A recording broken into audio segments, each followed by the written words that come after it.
大家好，我是猫咪卡，欢迎回到我的频道。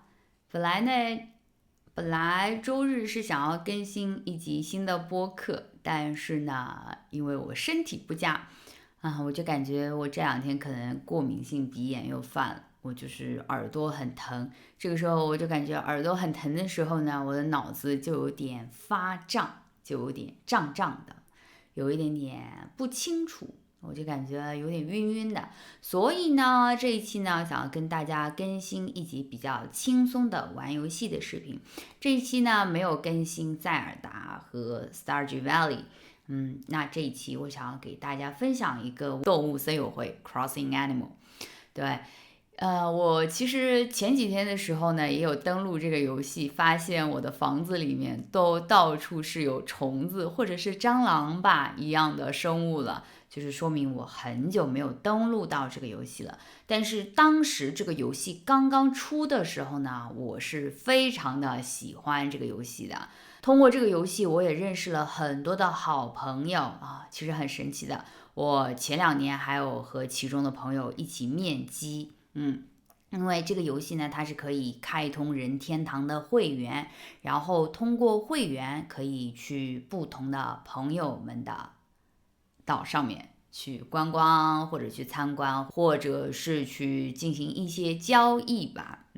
所以呢，这是之前的美好的回忆。我也想跟大家分享一下我的 island，叫什么？我的岛建，我的岛屿的建筑的理念吧。我们中国的玩家称为岛建。我看了很多就是 YouTube 上面英文的玩家呢，他们会说这个是 Island Tour，对吧？那我们今天就不是 Apartment Tour，我们今天来开始一下我的 Island Tour。我其实之前的话，我还是很自豪的，因为我干了。我们称为肝，我们中国人呢，现在会用这个流行词汇肝。肝其实是人体的一个器官。我们中医上面的理念应该是说，你熬夜或者任何的有关于这种压力方面的呢，都是和人体的这个肝相关的。所以呢，就用肝这个器官来表示我做这个事情做了很长时间。大家可以用肝这个词来造句，比如说，我写论文写了4天，写了4个晚上。然后呢，这个时候你就说我干了4个晚上，把这个论文终于写出来了。在工作的场合呢，你也可以说我这次的项目干了我4个月，那就可以说我干了4个月，我努力了4个月，终于把这个项目干出来了，对吧？也可以用这样来表达。游戏里面呢也会经常用到这个词语，我们可以把它当做一个动词来使用。我干这个游戏干了很久，我觉得就比较有意思啊。这是一个很治愈的游戏，其实我会觉得说动物森友会是一个很治愈的游戏，因为它内置的一些设施已经让人很治愈了，尤其是那些化石还有水族馆我特别喜欢蓝色的安静的地方，慢悠悠的听着一些音乐我之前呢有去冲绳的美丽海水族馆去参观我觉得好治愈啊，尤其是旁边还有一个咖啡的区域我排队排了1个小时才等到一个位置，然后就坐在那边慢悠悠的看虎鲸。但是我觉得可能对于动物来讲的话，也有一点点刻板不知道是不是真的生活得很开心。但是对我们人类来讲，哇，这种蓝色的这种静谧的这种营造的这种氛围实在是让我太舒服了，我简直就想住在水族馆里面。所以有很长一段时间我心情不好的时候呢，我也会登录到这个动物森友会 Crossing Animal 里面呢，我就是看一看这些我游戏里面的水族馆，游戏里面被我圈养起来的动物，被我圈养起来的海洋生物至少游戏里面没有真正的伤害到它们吧。好的，那我们话不多说，就带大家来参观一下我的小岛吧。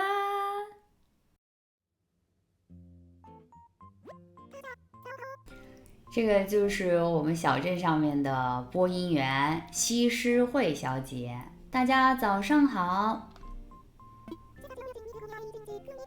现在是吕根岛时间，2025年12月1日星期一9点18分。另外，今天我试着把服务处的入口装点成了圣诞节风格，有时间的话请来看看吧。那12月份呢，已经是圣诞季了，提前祝大家圣诞节快乐，希望大家可以享受一下12月份的圣诞季。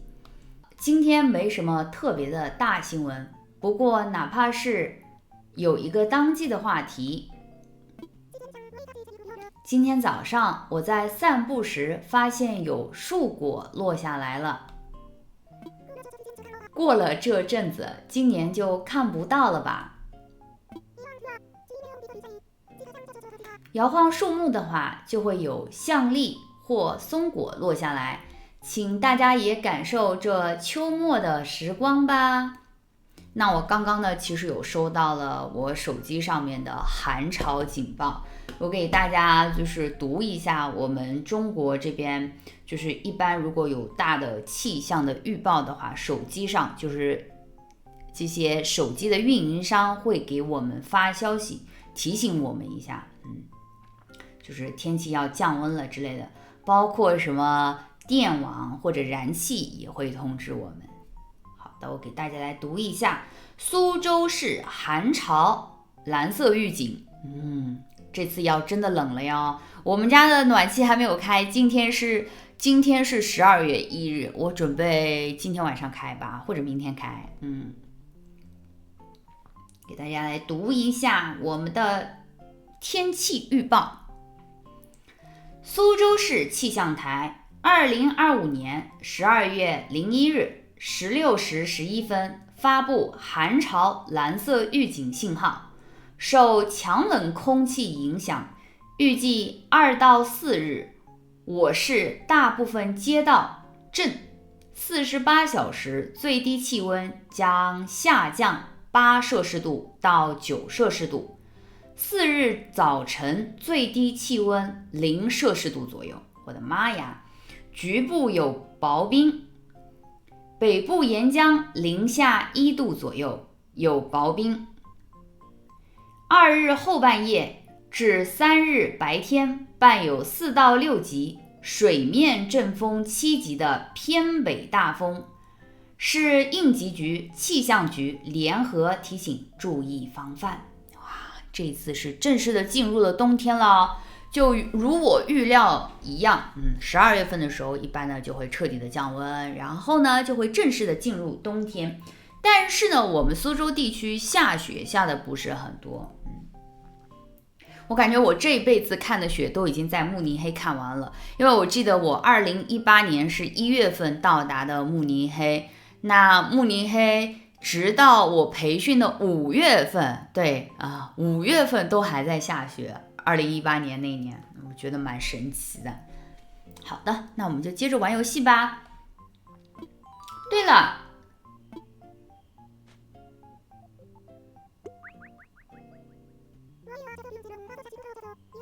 我给拥有 DIY 手册软件的人发送了小树果树的手册，有空的话请做做看吧。这个 DIY 手册呢，就是类似于一个配方一样的东西，然后呢，我们拿到这个手册就可以自己制作。那么，请大家今天也要过得开心。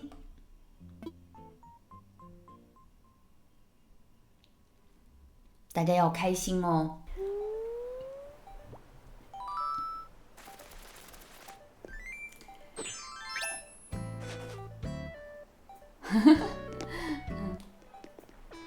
大家可以看到，一开始我还以为我变性了，我变成一个男孩子了，但其实不是，他只是说我刚刚太脏了，头发乱糟糟的。那现在呢，他又变成了这样一个发型。可以看到我这个发型呢，应该算是波波头，对，波波头，有刘海。这是我的小动物们，一个老鼠，一个小老虎，我们来和它打招呼。这只老鼠的名字叫起司，也就是气字。咦，我这是产生幻觉了吗？消失不见的莫妮卡竟然出现在我的眼前。是莫妮卡真人呀，欢迎回来，几时到的？都4个月没看到你了，我还以为你一定不会再回来了呢。呵呵呵，静止的时间再次流动，吕根的景色也渐次染上了色彩。OK 哦，这个吕根呢是我岛的名字啊，我也不知道我为什么当时会起名叫吕根，我可能当时是在德国的时候，有看到德国的某个地名叫吕根吧，啊，我也不太记得了。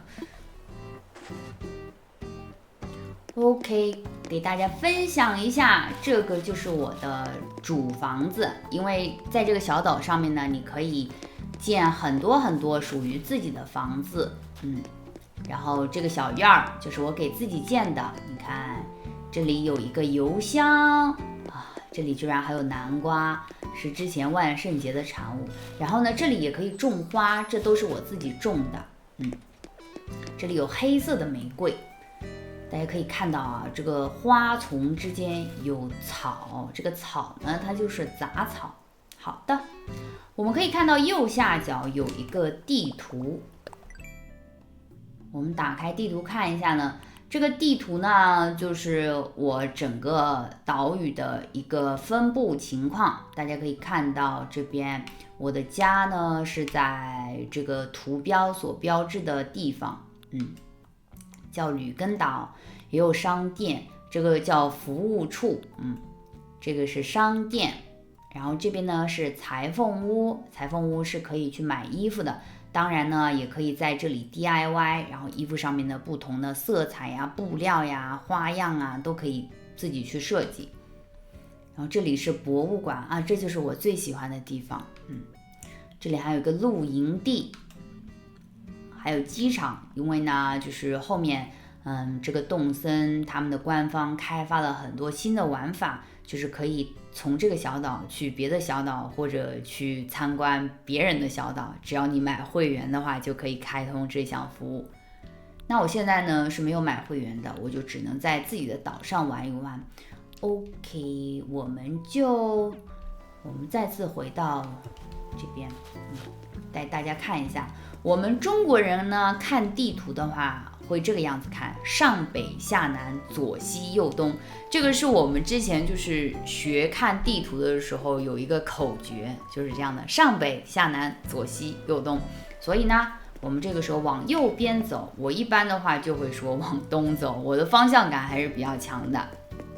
大家来看一下，这边有一排的房子，这边一排的房子呢，我是规划给小动物们的，因为在动森里面玩的话，你可以邀请不同的小动物来住在你的岛上，这些小动物呢会和我们互动，有的时候呢也会送我们的礼物，我们要帮他们装修这些房子。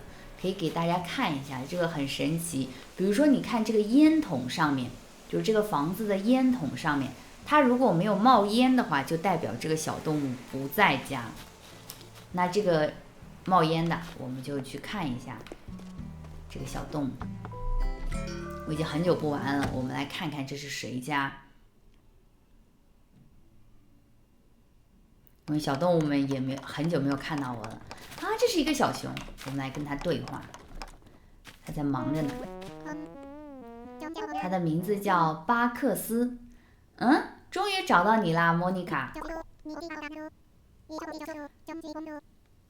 真是的，你到底跑到哪里去了？一声不吭的就走了，真是太过分了。不过能见到你真好，今后你要到哪里去的时候，一定要告诉我哦。是。他这个房子里面呢，就是他喜欢做的一些事情，和普通就是人类居住的不太一样。小动物们的房子里面呢，都是按照他们的喜好来设计的。他会跟我拜拜说再见。我们的手上呢拿着这个铁锹，这是一个铁锹，然后可以换。但是这个铁锹的话，这个地上有一个星星形状的一个东西，这就是有东西埋在地上，我们把它挖出来。这是一个化石，挖出了化石。好的，我们再把这个洞填起来，把它填好。这边呢就是一片海域啦，就是整个岛屿的最右面，最右面呢都是海，这个岛嘛，它就是四面环海的。所以我们这边就参观完了，想要给大家看一下我们整个小动物的一个房子，因为这边对有很多很有意思的。然后小动物的这个房子上面如果有这种花环，那肯定是我送给小动物的。我送给小动物的话，他们一般都会很给面子的装饰在家里面，或者装饰在自己的房子门口。大家可以看到的每个地板，这些木桩子、花、房子都是我建的。我耗费的400多个小时干什么了呢？就是在这个岛上铺地板、建房子，还有栽花、种树之类的。包括这里有河我们是可以呢，就是把这个地方挖起来，就是你在挖的时候就可以标注一下，这个地方是我的，就是标成，就是挖成河。河上面还会建造这种小桥，桥的样式也都是可以选的。大家可以看这里呢，就是果树，这种果树也是我自己栽的。这个是橙子树吧，还是橘子树呢？这边还有电线杆，河里面呢还有鱼，鱼的话也是可以钓的，可以把它换成钓竿。这里是苹果树，还有桃子树。这是一个裁缝铺，我们来看一下裁缝铺里面有什么东西呢？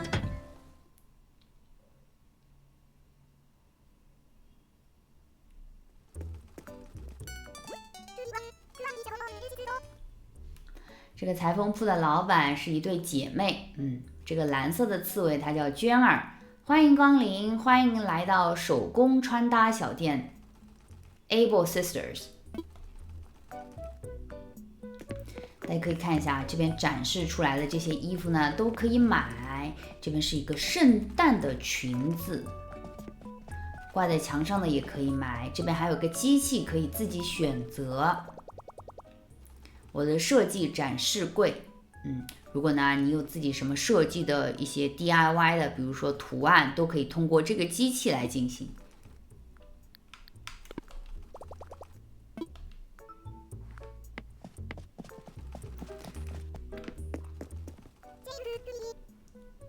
谢谢惠顾，欢迎光临。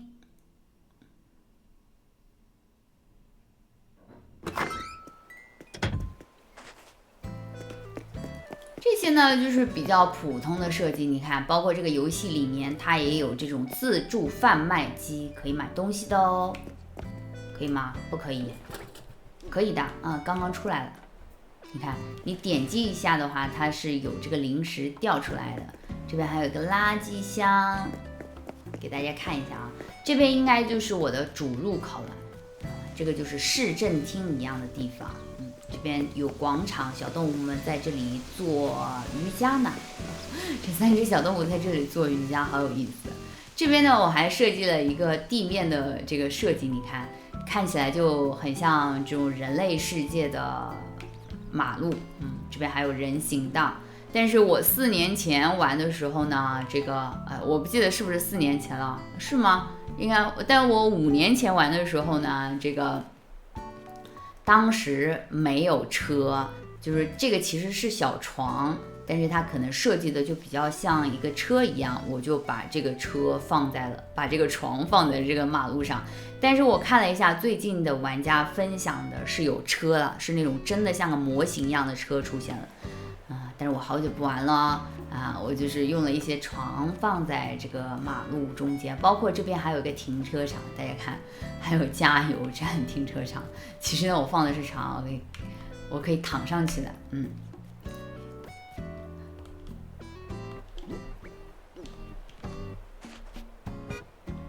然后还可以滚，对吧？从这头滚到那头，就很有意思。然后这里呢就是商店啦，商店也是圣诞的装扮，这里有一个闪闪发光的圣诞树，好可爱哦。门口呢还有自行车，我们进去吧。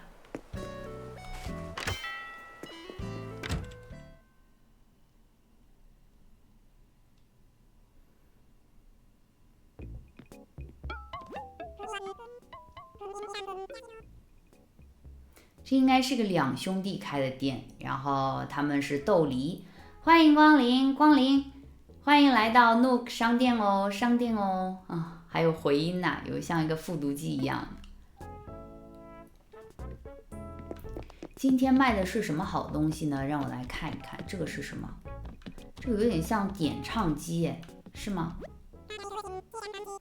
啊，果然是，看来你对那件点唱机感兴趣。价格是5600钱，怎么样呢？右上角呢就是我钱包里面的钱，我现在有5万多。虽然我买得起，但是我还是要点算了，我不是很喜欢这个东西。我明白啦。那么有什么需要帮忙的话，请跟我说，跟我说。这边呢就是一个黑色的台灯，也不是很想要。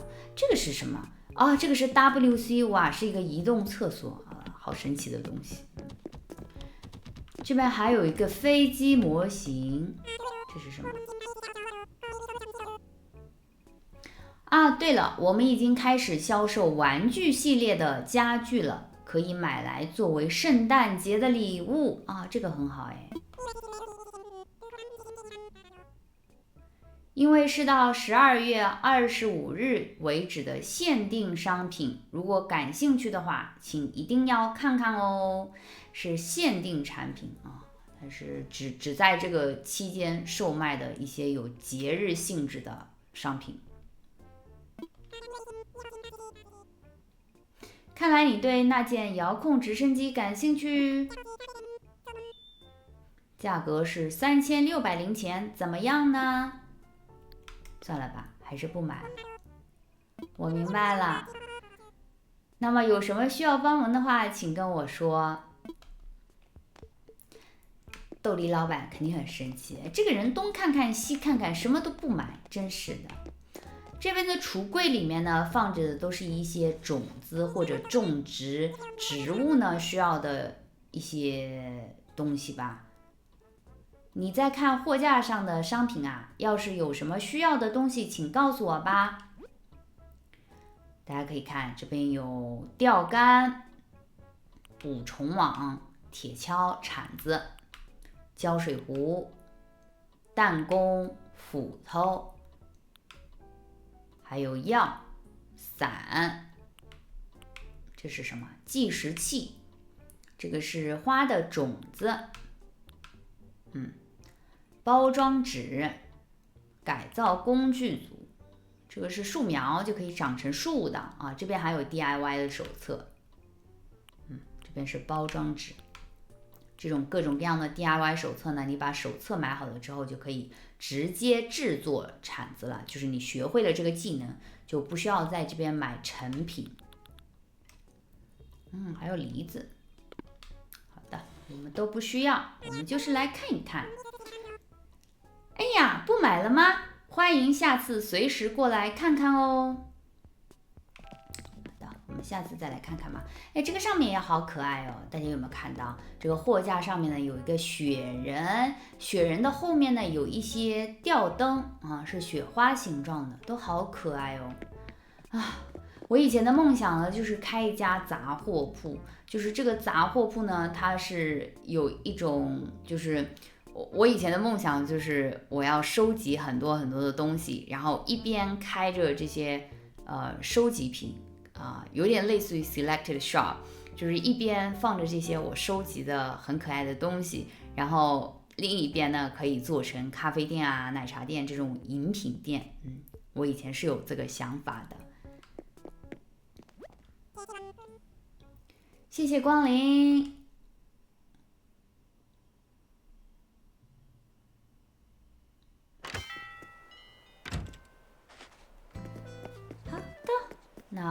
就继续参观。这边是市政厅，就是刚刚西施会给我们做广播的地方。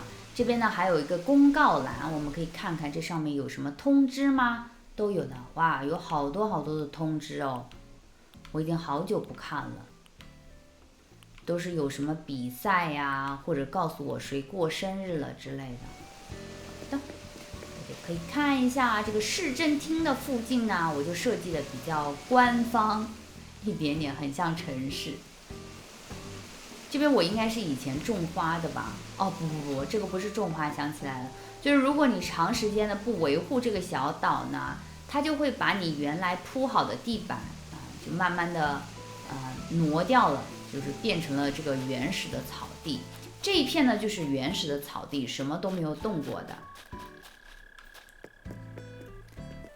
这个人物他在这里面走路的时候，大家可以听到声音，因为这个是石板路，所以呢就是声音的话会不太一样。大家可以听一下，就是你在这个原始的草地上走路和这个石板路上面的走路的声效它是不一样的。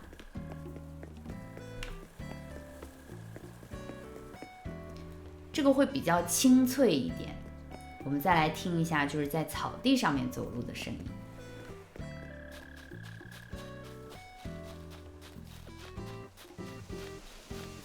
很不一样，对吧？这边呢就是我设计的一个喷泉，这个是我挖出来的啊，我设计了一个2层的喷泉。现在就回想起来当时设计的一些想法哦，方方正正的。对，这边还摆了一个自由女神像。很符合就是城市里面的一些印象，对不对？这个地上呢还摆了2个地灯，如果是夜晚的话呢，这个就可以看出来了。好的，接下来呢就是一个重磅的场景，是我最喜欢的动物森里面我设计出来的我最喜欢的地方，给大家来看一看。那就是图书馆啊，是个图书馆，久违的图书馆哦，我最喜欢图书馆了。先给大家看一下我整个的图书馆的一个情况。这边是入口啊，都是棕色系的。这边还有桌子，可以坐在这里自习呀、看书呀，对吧？这边呢还有一个钢琴，这个图书馆还是一个零和的建筑哟，是一个零和的场景设计。然后再给大家看一看这一面啊，这边还有沙发，看这边我整个使用的呢都是这种棕色系的，就会显得很复古。这边还有一个琥珀的化石，这种老式的打字机，这边有一个壁炉，还有音响，唱片机吧，这个不算，也算是一个唱片机的音响，都老式的。关键这个上面还有一个恐龙的化石，我把它都是放在这个上面的。哇，太可爱了，太好看了，太复古了，整个就是 vintage 这种感觉啊。我特别喜欢图书馆的这种氛围。我为什么这么喜欢图书馆呢？因为我以前高中的时候呢，就是读过一些其实现在把它归类的话，算是美国的青春文学吧。就是我以前高中的同桌，不知道怎么回事，他就在我们学校的图书馆里面发现了一个系列的丛书，就是它是一套的，估计一共有20几本。然后学校里面的老师呢，或者就是图书馆的管理人员，他们根本就不知道这些书到底是什么。按照我们正常的中国的教育体制里面的一些规定的话，这些书都应该被称为小黄书。然后就是这位同学呢，他每天上课，就是我的同桌一位女孩子，她每天上课的时候都不学习，她都在看这些书。我很长一段时间之后，我就说，你看的都是什么书呢？借一本给我看看嘛。然后呢，我就去看了一本。从此之后，我感觉我自己就是对这个图书馆里面的某个场景呢就会特别有感觉。我就觉得谈恋爱就应该在图书馆里面谈，尤其是那种就是西方的那种很古老的大学，就是不像我们中国现在都是很多现代的建筑啊，就是这种现代大学，中国发展的会比较晚一点嘛，那就是以前的那种很复古的，就有这种vintage 气质的这些大学呢，我们国内不太有，可能有一些大学呢，比如说北京、上海有一些老的大学里面老建筑还留着的话，会有一点点。但是呢，我就是比较喜欢这种风格。前2年呢，有一部英国的电视剧，我就很沉迷，因为这个结合了一些玄幻的题材，然后是我很喜欢的女巫、狼人、吸血鬼之类的题材，又包括有他们主要的一开始的场景呢是在牛津大学吧拍的，哇，整个反正这部电视剧我真的看了很久，我就是很喜欢这种氛围，我就是喜欢看高知女性，然后有一点点玄幻的故事啊。这个呢，本来呢我是想要在这个这种题材呢，我写的小说，就是我本来就是想要写这样的小说的，但是奈何啊，就是知识储备不太够，目前还没有写成。对，所以呢，我就是对图书馆有一点点特殊的爱好，我就觉得谈恋爱就是应该在这种古老的大学里面进行的，所以我之前就是谈恋爱的对象都是 PhD， 我感觉我就是有这方面的偏好就是我可能就是青春期的时候受了一些文学作品的影响，然后就导致我整个人生对恋爱的态度，对对象的这种范围的探索就很局限。包括我自己，我为什么就是想要继续读书，也是这个原因吧。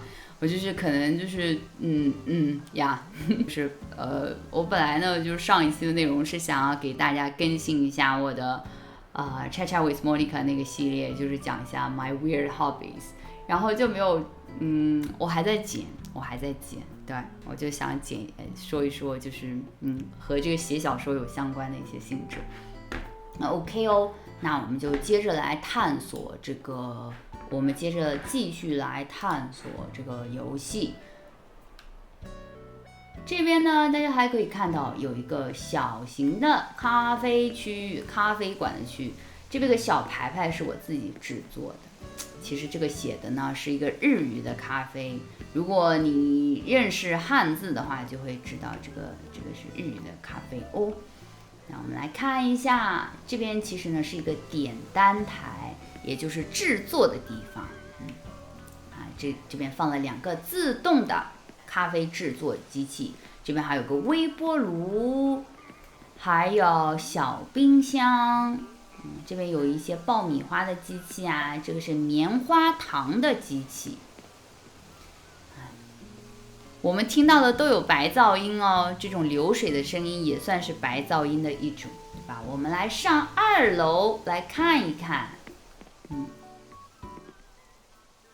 这是一个比较休闲的地方，那是我制作的比如说这个地方呢有这种足球机，可以一个人坐在这边喝咖啡观景的地方这个是一人桌。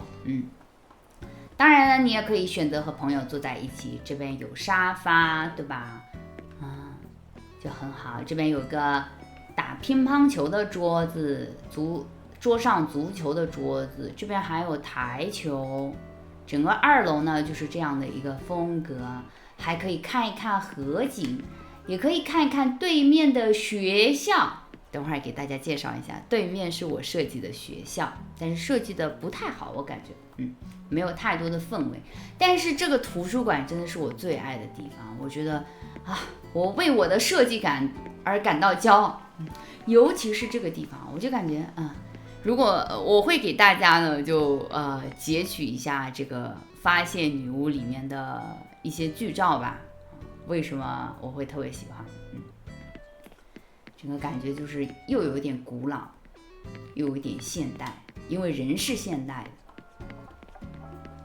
这边有蝴蝶的标本、地球仪，还有香薰。太好看了，特别治愈。我之前在德国买了一个桌子啊，这个桌子其实大家这边的话能看得清楚吗？这个桌子呢就很有意思。我之前在德国的时候买了一张，就是这个我面前的这种桌子，它在德语里面，它好像这个桌子它的名字叫做，不知道大家有没有看到这个桌子呢？这个桌子我之前一开始也是在就是动森里面发现了这个桌子的设计，然后我就是对这个单词，一开始我学这个单词的时候，我觉得很有意思。这个因为德语里面的秘书叫 Sekretär， 同时这种桌子它也叫 der Sekretär。然后我在德国居住的时候呢，我就买了个这个样子设计的桌子，可以给大家看一下。对，它就叫秘书室书桌，但其实不是很舒服，因为它这个高度的话更适合小朋友使用，我觉得会像一个儿童桌，对大人的话不是特别好。但是我还是买了一个，我当时就买了这个桌子，因为我觉得有一点意思。好的这就是我特别喜欢的图书馆的区域。所以为什么我就是还想读书呢？因为我想要感受一下这种很纯正的这种古老的大学的氛围吧。OK， 那我们就接着来看吧。这一片区域呢，算是一个农耕区，但其实是一整片果林果树。我都是很有规划的设计成，前面2排是桃子树，那中间的2排呢是梨树，这边后面是樱桃树，这边是苹果树，然后又有橘子树，再到后面来呢就是一片比较类似于学校的区域。大家可以看一下，这是一个篮球场，这是一个木地板的篮球场。好了，这边就是学校啦。这个呢其实是学校里面的办公区，大家可以看一下这个其实是给老师设计的一个办公区。这边有一个饮水机，几张桌子，这边还有个白板，上面研究的什么东西呢？感觉这边的话算是一个人文的，就是文科的，这边更类似于一个理科的，但是又感觉有点像什么破案的之类的，像警察局里面要把嫌疑人和嫌疑人相关的一些人物的照片都贴在这个白板上面来分析。OK， 那我们来看一下这个学校的区域的一些规划。好了，这边还有一个，看到没有？大家这边还有一个很老式的电话亭，这边就是教室啦，每一间的小教室。对，这是小教室，每张桌子上面都放了打开的书籍，这个是很用心的哦，当时真的设计了好久。因为你看，如果是这个教室的话，其实每一个桌子上面的书本它是不一样的。这个教室呢，因为大家上的可能这边感觉有点像国文课，就类似于中文课一样的吧，就可能没有什么图片。然后这边呢有点类似于几何课，这个桌子上面的书翻出来的这个页，里面的这个书页里面的信息内容都是不一样的，还可以听到这种下课的声音。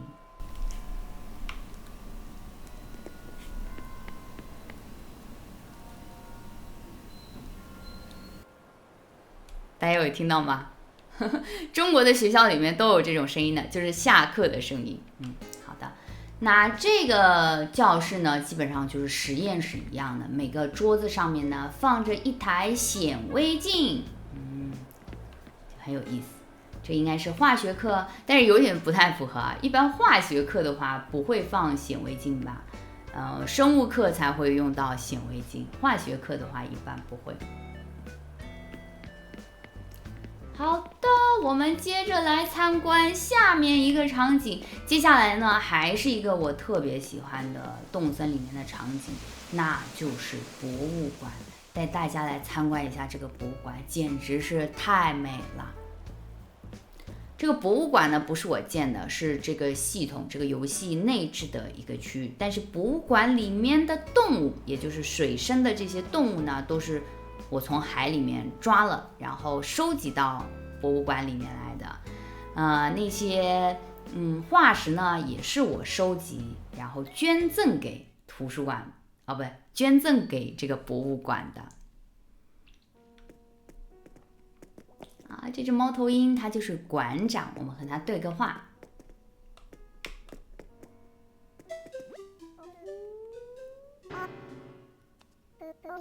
它叫富达，不好意思，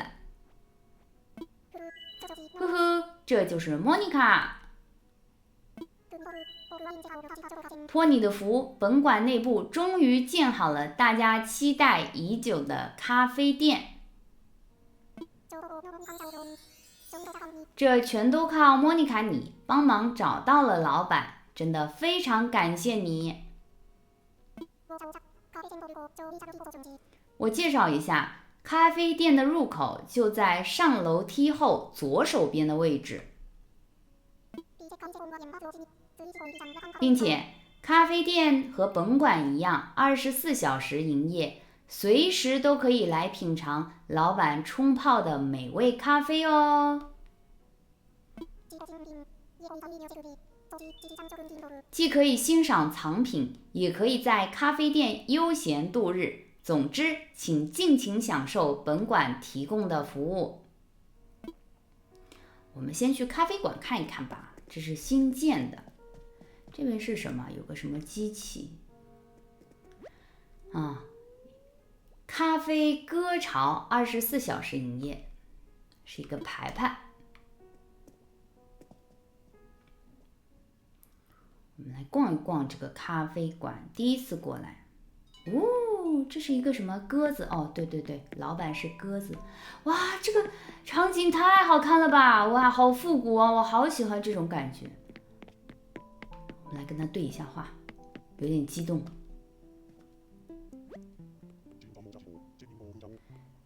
他的名字就叫老板。之前在孤岛上的时候，谢谢你的关照。你要是想喝咖啡，可以随时来。大家可以看这个墙壁上面的这个壁纸的设计，就跟鸽子脖子上面的那一圈花纹很像。哇，好有意思啊！这个整个就有一点点日本的那种大正风，感觉好有感觉哦。这毕竟是一个日本设计的游戏，就和日本的那些老式的咖啡馆很像。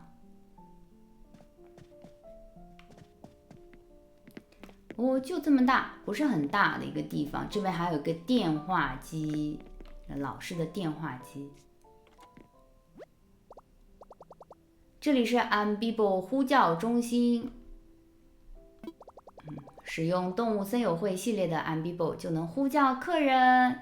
这是一个需要花钱氪金的东西，要花钱买的，我没有买过。我们还是挂了电话吧。你希望呼叫哪位客人呢？下次吧。静候您再次使用。感觉旁边的这个地方呢，有很像那种盖章的地方，因为大家如果在日本旅行的话，经常会有那种集章的活动。我们现在中国也有很多的文旅的项目，还有这种旅游景区也会开展，就是类似的活动或者一些服务吧。就是如果大家到一个景区去参观了旅游了，那可以在门口的时候呢，用自己的本本，然后盖一个章，这是一个纪念意义的一个souvenir 就是很好的一个纪念品。我以前特别喜欢干这种事，我就是特别喜欢收集东西，包括玩游戏也是，然后我就希望就是全收集全达成这种，所以我玩游戏很干。OK， 那我们就出去吧，来参观一下这个博物馆我最喜欢的地方。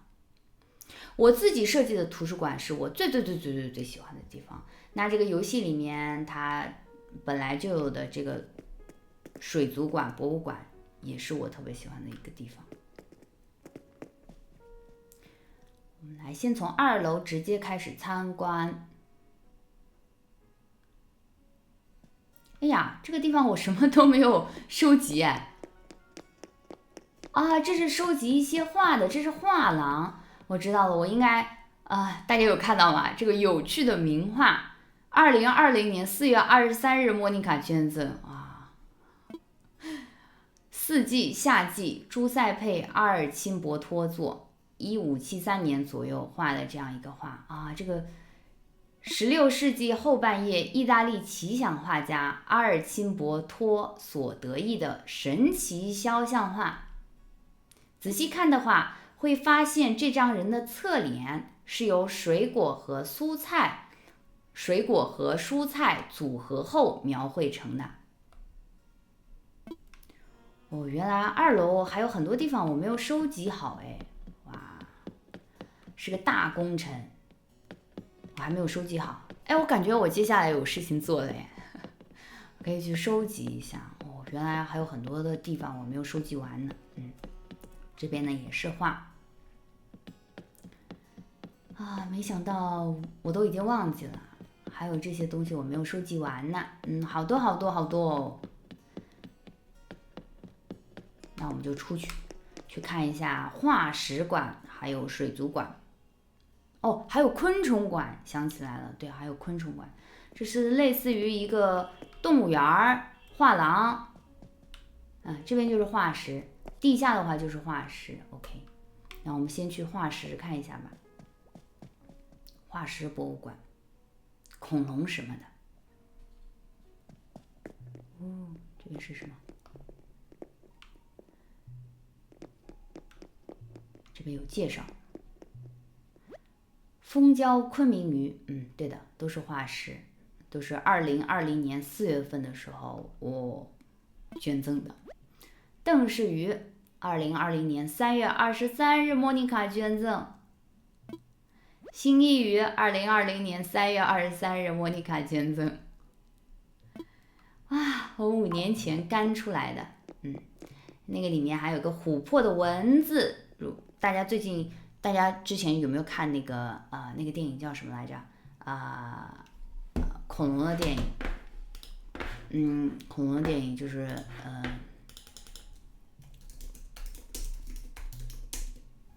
侏罗纪公园。对，大家如果之前看那个侏罗纪公园的话，应该就是对这个琥珀里面的文字会有兴趣吧，很有意思。接下来就到了恐龙的区域了，恐龙的化石。好好看哦。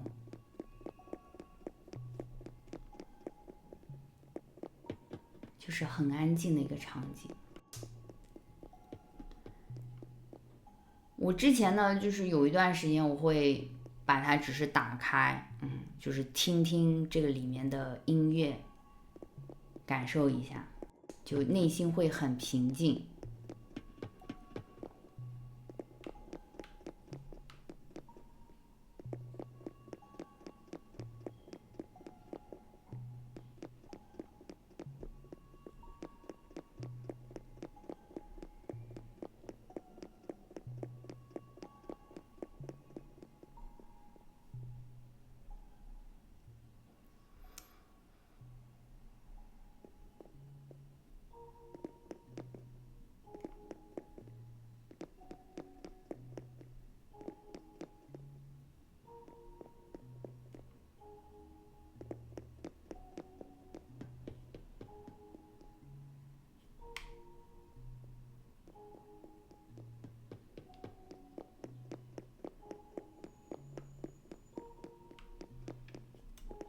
这边还有座位，可以坐在上面慢慢的欣赏。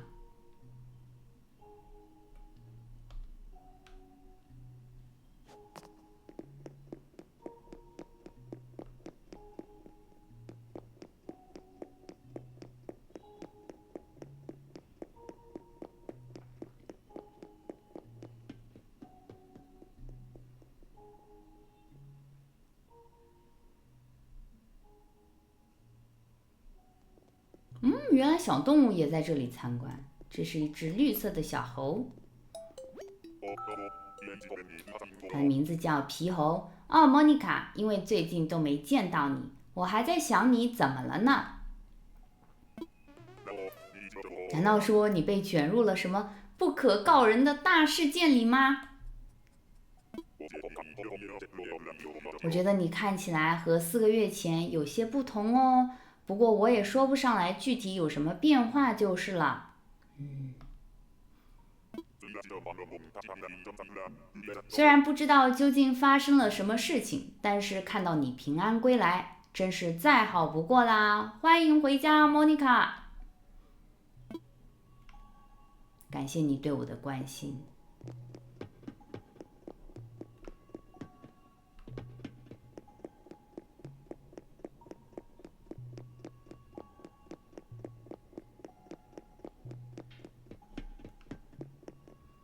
OK 啦，这就是化石馆的全部内容。我们去参观下一个场景。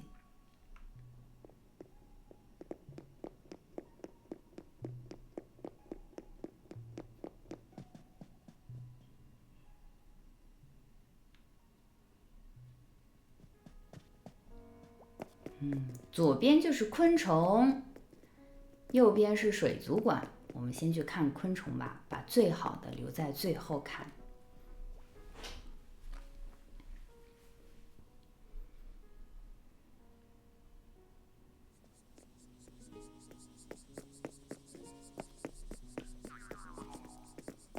这边有蝴蝶在飞。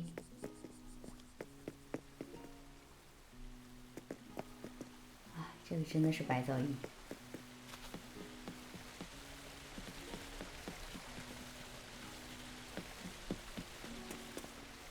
这边还有锦鲤，看见锦鲤就要拜一拜。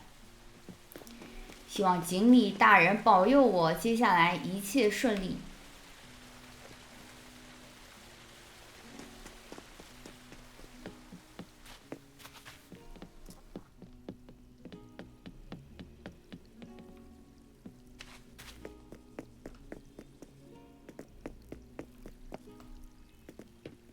龙狮、田鳖、水银，我的妈呀，这个字我也不认识。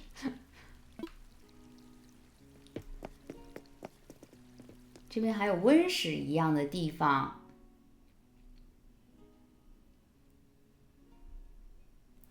这里面就全部都是蝴蝶啦，特别漂亮。好好看哦。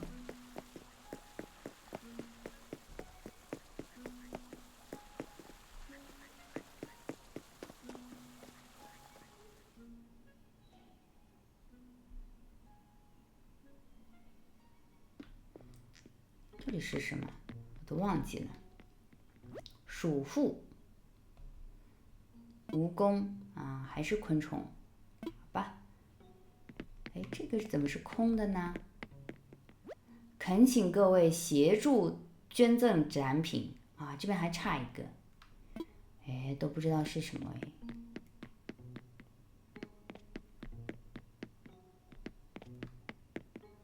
看来我还有很多的工作要做。哦，这边还有一个实验室，哇，好好看哦，还有实验室呢。这边有一个苍蝇拍。这边写的什么东西呢？我们来看一看。跳蚤、大白斑蝶。OK， 我们就参观完了昆虫区域，我们接下来去参观很美妙的海洋馆、水族馆。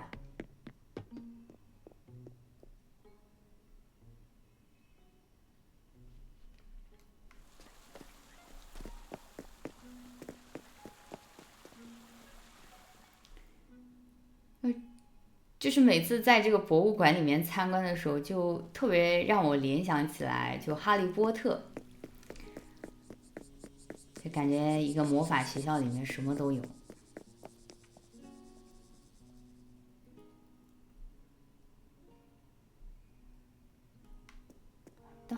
去参观下边一个地方，那就是水族馆。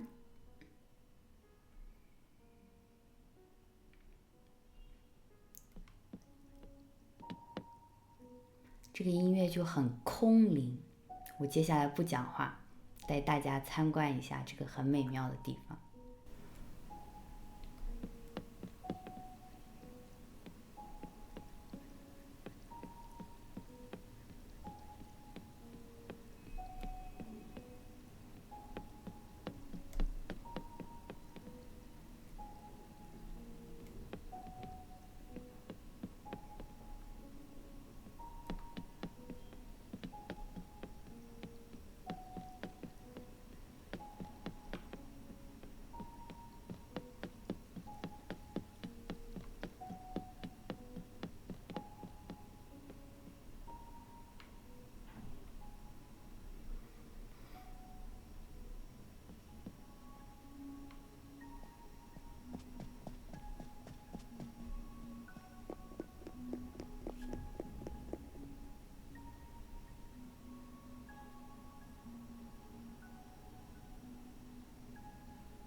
怎么办？又被治愈了。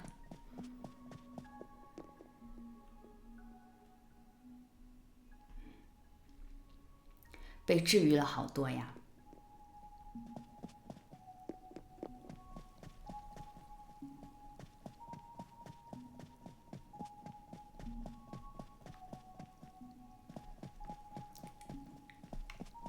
我在现实生活里面呢，也特别喜欢去海洋馆看一看，特别喜欢逛水族馆、海洋馆，那种里面就是冰冰凉的温度，也让我感觉比较舒适。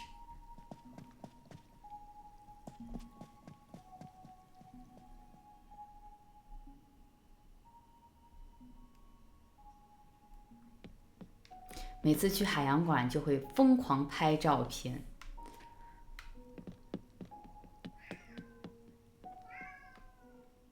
在日本的时候呢，还很有意思，就是可能也是受到影视作品的影响吧。就我感觉，就是在日本，不管你是和女生朋友，还是和男生朋友，还是和你的男朋友，就是谈恋爱的话，会经常去逛海洋馆，就还蛮有意思的。因为在中国的话呢，就是中国的长隆，就是在南方会有比较好的海洋世界。在上海的话呢，它有，但是我还是小时候去的，我觉得不是很好看，那个风格不太对。现在呢，就已经带大家参观完了这个博物馆了，我们接下来呢，再去参观一个我设计的场景，也很有意思。我当时设计的理念呢，我就是觉得我要把这个表演的场地和吃饭的场地要结合起来。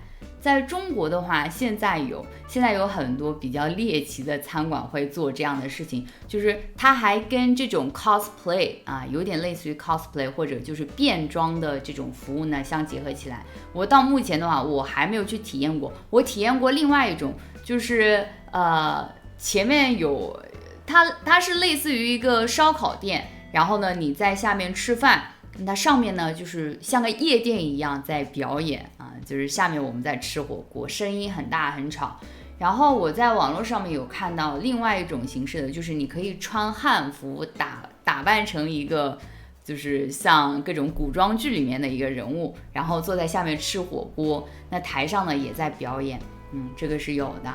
现在就是中国还蛮流行的，但是我还没有体验过那种就是穿汉服去吃火锅的这种店，但是我有去过，那就是吃着烧烤，然后吃着一些烧烤，吃着一些喝啤酒，然后呢台上像个夜店一样，像个蹦迪一样的场景，还蛮有意思的。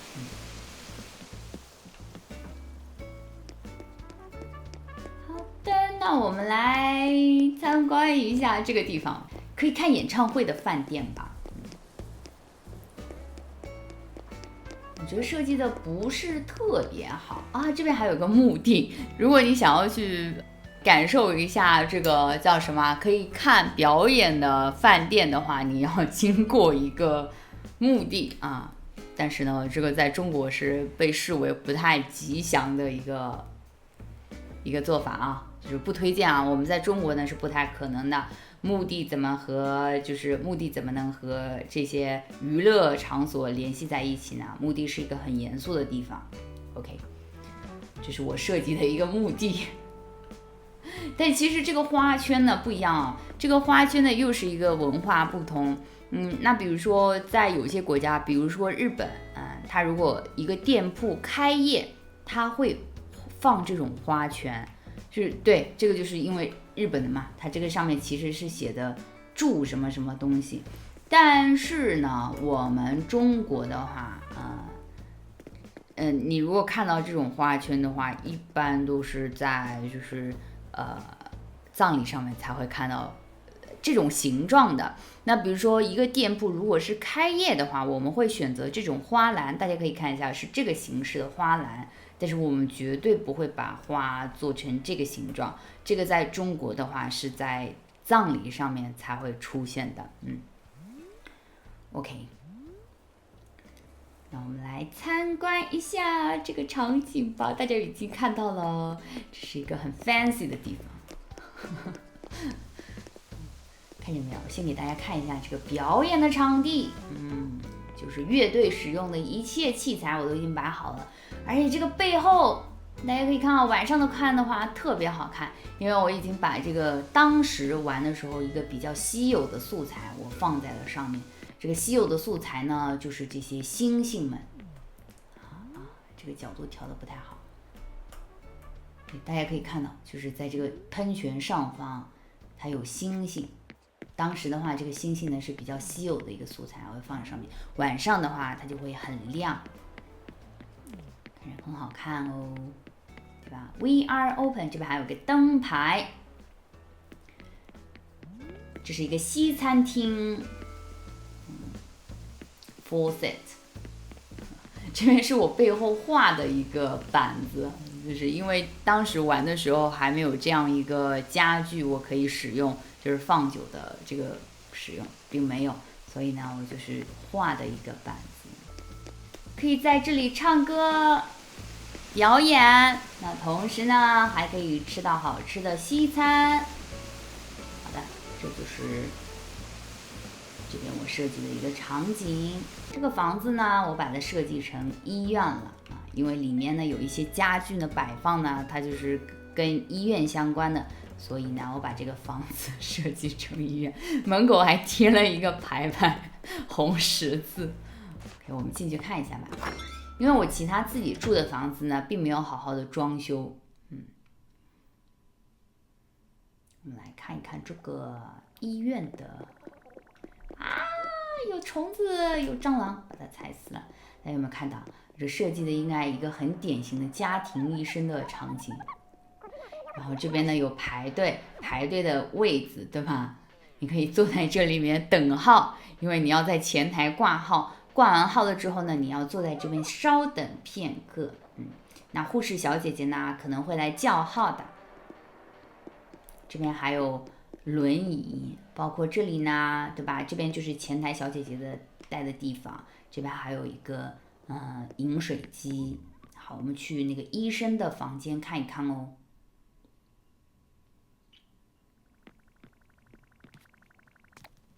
这不是这应该是一个儿童医生的房间，是一个儿童医生的房间。我还设置了不同的科，我的妈呀啊！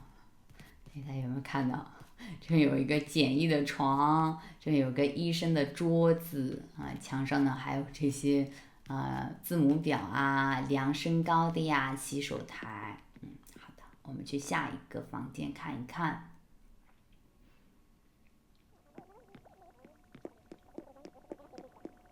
因为好久不玩了，如果很久不玩，室内呢就会出现这种蟑螂。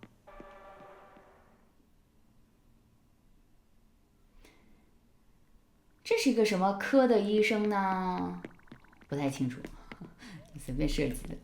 好的，那这边呢也是一个医生的房间，就不是单纯的儿科了。好的，那这基本上呢就是我简单的设计了一个小小的医院。那我们就出门吧。设计的一般般哦，不是特别好。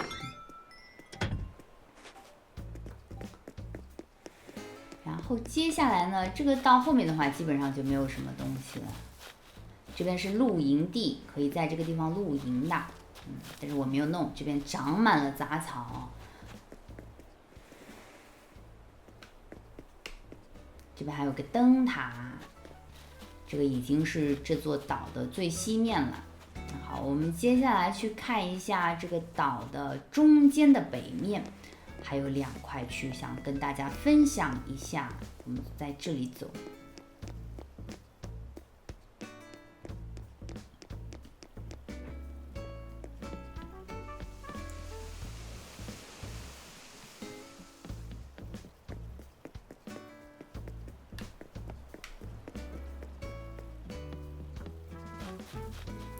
这边呢其实是我的花圃，因为在这个游戏里面呢有一些任务要用到花，花也可以卖钱，所以呢当时我把这块区域呢都是种了各种不同颜色的花。这边还有一个矿场，就是在这边呢可以敲石头。敲石头用什么来敲来着？铲子吗？试试。对，可以用这个敲。敲完了之后，它就可以掉一些素材，石头，这个是什么？粘土，这些石头都可以敲的。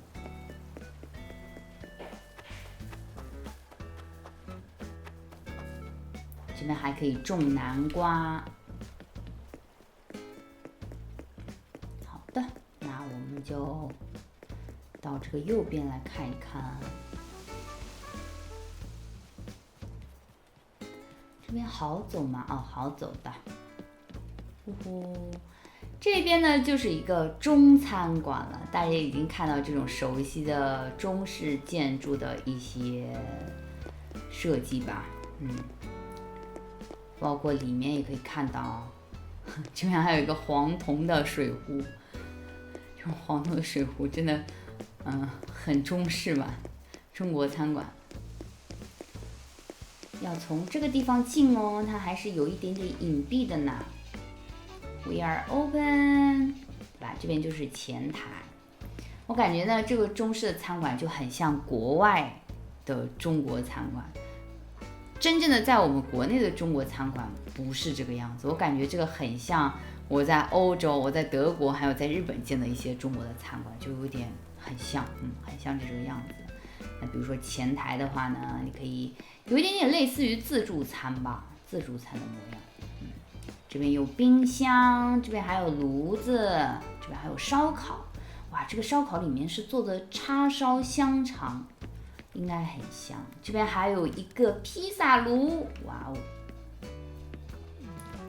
然后前面的话，这个东西呢就很中式了，应该就是日本和韩国也会用这样的一个类似于电饭煲的一个东西，它是盛汤的，这个就是很中式的中式圆桌，这个就是非常非常中式的圆桌。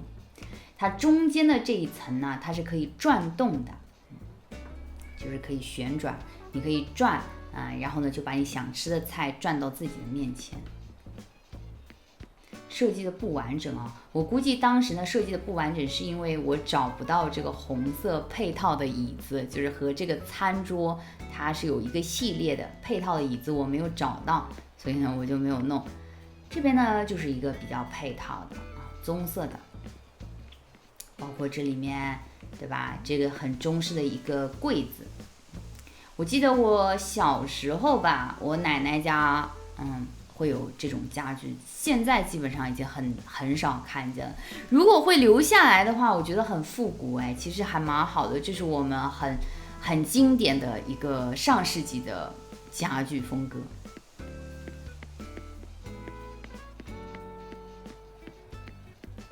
然后呢，这边的话就有一点点日式风格吧，就有一点叫什么汉和折中，应该这样讲吧。对的，有这种蒸笼。之前谁问我蒸笼是什么东西来着？蒸笼就是这个玩意儿，就是蒸包子或者蒸馒头啊，这个就是蒸笼哦。然后呢，蒸笼呢，我们也会用来形容这个天气很热，就是湿度比较大的时候，就空气里面的水分很高，湿度比较大的时候呢，我们也会用蒸笼来形容，就说这个天气像蒸笼一样热死了，就是表示这种又热又湿的状态。OK， 好啦，这就是一个中国餐馆，这个后面呢还有一条小石阶哦，快要结束了。这是一个小石阶，也都是我自己设计的。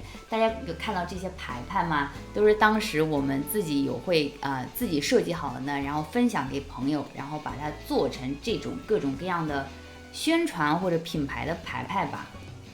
这边有游戏机，各种这种小摊儿，包子、拉面、臭豆腐，这是我们典型中国的。拉面的话会有一点点日式风格吧。包子，就很神奇，很好玩。这边还有小龙虾，对吧？烧烤小龙虾，这是我们很中式的一些东西。burgers，还有这个叫什么来着？不二家，对，是日本的一个糖果品牌。好像不只是糖果，我记得我之前有看过。在镰仓的时候有看到过不二家，好像是一个面包的品牌，它不只做糖，但是在中国的话它是只做糖果的。但是在日本的时候，我有看到，我在镰仓看见了一个非常非常巨大的不二家的面包店，还挺神奇的。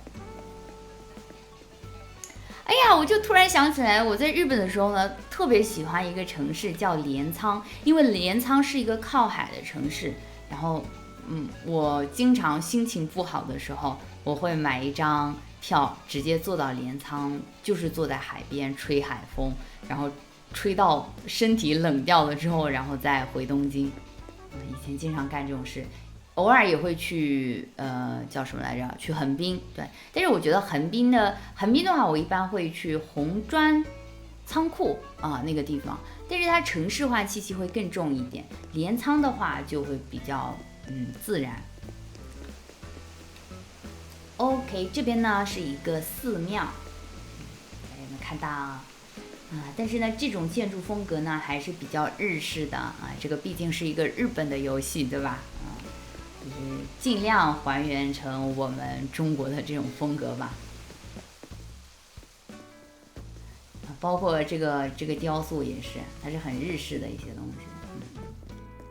这边有一个木鱼，然后呢，这个建筑呢也是因为我想要找到那种很大型的，把它放在这儿，它没有，它只能其实是一个模型就是意思一下。这边有个木鱼，和尚才会敲木鱼。好的，我们还有最后一个隐蔽的地方啦，那就是我一个梦想中的家。这是我一个梦想中的家，我很希望自己未来有机会的话搬去这样一个地方，买这样一个小院子。我要买房的，肯定要买房的。我要买这样一个小院子，然后呢，把它设计成我比较喜欢的这种苏式园林风格，有种很多很多的树，要种很多很多的竹子，比较隐秘一点。好了，带大家来看一看哦。隐私性很强的一个地方，要7拐8拐才能拐进去。这个建筑啊，这个建造巨石阵是游戏里面它有什么，估计是名胜古迹类似的一些道具吧，然后就收集了放在这里了。英国的巨石阵。Anyway， 这边呢是一个露天的沙发区域，很好，可以晒晒太阳，对不对？太棒了。然后呢，我们可以来到这里，这里呢有一个石碑，我也不知道这为什么要设计一个石碑在这里。然后这里呢，对吧？有泡温泉的地方，这是一个很日式的装扮啊，因为游戏里面有这些东西，我就把它放在这儿了。就是你看，有2个温泉，都是竹子做的，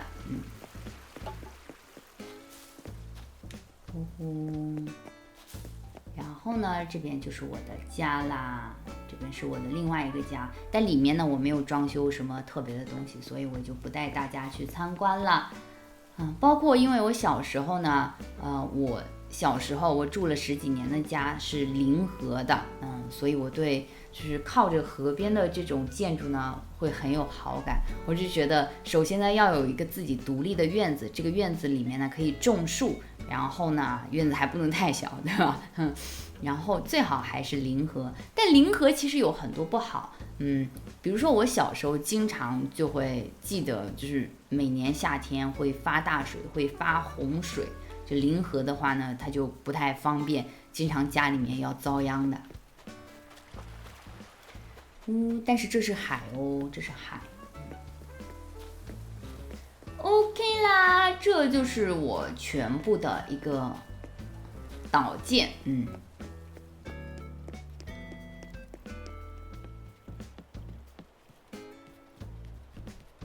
好的，让我把这个我们调成在这个图书馆这里，这是我很喜欢的一个地方。好了，这就是我整个的动森里面的一个岛建，简单的带大家，不算简单，就是带大家参观了一下我5年之前设计的一个 island， 然后呢很喜欢，我觉得这个里面不管是哪个场景的设计，其实多多少少都体现了我这个个人的一些爱好吧，或者隐藏的一些癖好，爱好癖好，感觉癖好这个词说出来不太雅，但是呢，这是我之前特别喜欢的一个风格。我家在装修的时候呢，我当时就纠结2个风格，一个风格呢就是把它装修成一个繁复主义，就是大面积的使用这种驼色或者红木色或者棕色的这种家具，然后呢整体的设计成一个 vintage 的感觉。那跟我之前呢，我家里面其实有收集了很多很多的小产品，我都没有拿出来。我以前有收集了很多 vintage 的 items，我其实想要把家里面设计成这样的话呢，就会到处墙上挂满，然后沙发也会选择那种棕色的皮质的，就整体的风格它就会更加的 vintage 感觉一些，看起来会家里面像一个杂货屋吧，或者杂货铺。但是后来呢，我去家居市场看了一下，蛮贵的，说实话对吧？为什么不选择那种风格呢？最终的原因都只有一个因为贵呀。那种风格的家具呢都会比较贵因为它这种木材的原因都会比较贵的。然后我就觉得我的钱包有限我的能力有限，然后我就没有买。后面呢又因为自己呢想要很快的入住，所以呢我的家基本上就是宜家，拖了一整个宜家回来我没有找宜家帮我来定制，但是呢我的家具90%吧都是来自于宜家。另外一个呢都是在宜得利买的，宜得利是日本的一个家居品牌。 OK， 好的，那今天就到这里，感谢大家的观看，那我们就下期视频再见啦，拜拜。